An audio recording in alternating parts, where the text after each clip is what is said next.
great on a test or quiz is nothing compared to failing in a friendship or a personal goal.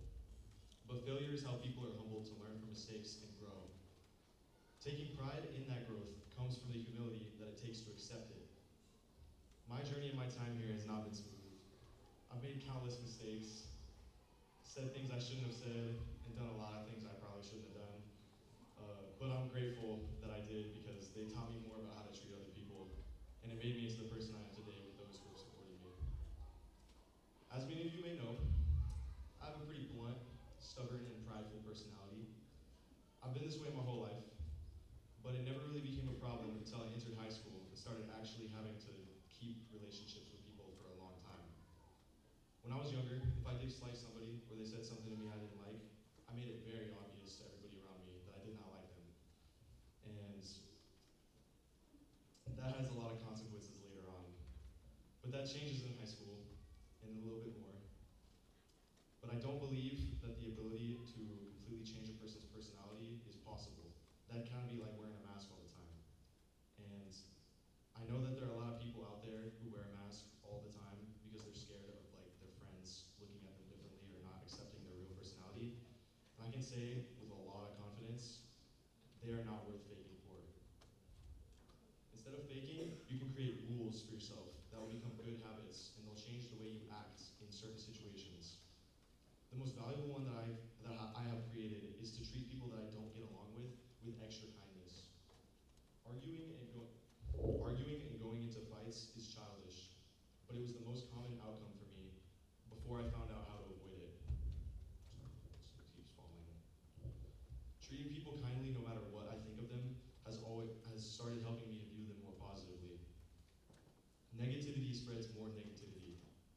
The other necessary part of this method is to have friends that you can learn these things from. Surrounding yourself with people you know will defend you in almost any situation you find yourself in is the hardest part of high school. It's also the most humbling one because those people are going to be the most brutally honest with you out of anyone. But if you can handle it, they'll help you look inward and see your own flaws in a way that's impossible to do alone. The best friends you can have are the ones that brutally make fun of each other's faults until they're actually kind of funny. This helps you see them fully and start taking steps to fix them. I would have never seen this as a path until I met these guys. However, it still takes a measure of humility and effort to work on your flaws. Starting out is the hardest part, but it was made easier for me because of the great deal of formation and help that I was given by Father Timothy, and a lot of his honesty about my faults. He's the one who told me that I can create habits that will not change my personality, but control it so I can have more fulfilling relationships with people and still feel like I'm being genuine. A big one that he pointed out to me was that I need to smile more and be approachable, as you can tell. I had never even really thought of this before you pointed it out to me. So if there's one thing you need to do while you're here, it's to reach out to the clergy because they're so easy to find. Because they will help you with anything as long as you take initiative and ask them. Each time you fail, they'll help you get up and keep trying. So there's no point in being discouraged by your failures. Instead, learn to be motivated by them because all they mean is that you have more room to grow.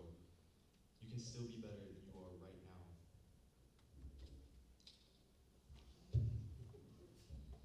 I'd like to thank my parents, the boys, and Father Timothy for playing crucial parts in my journey through high school and life so far. And if there's one thing I want anyone to take from what I've said, it's that it takes humility to be proud of your growth. So remember to have pride in yourself, not in your abilities or achievements, but in how much you've changed for the better. The work you have put into it and how much farther you have to go is the most exciting part. And there will always be people trying to hold you back or disprove how you act. Treat them with kindness, because they are not your enemies. You have no enemies.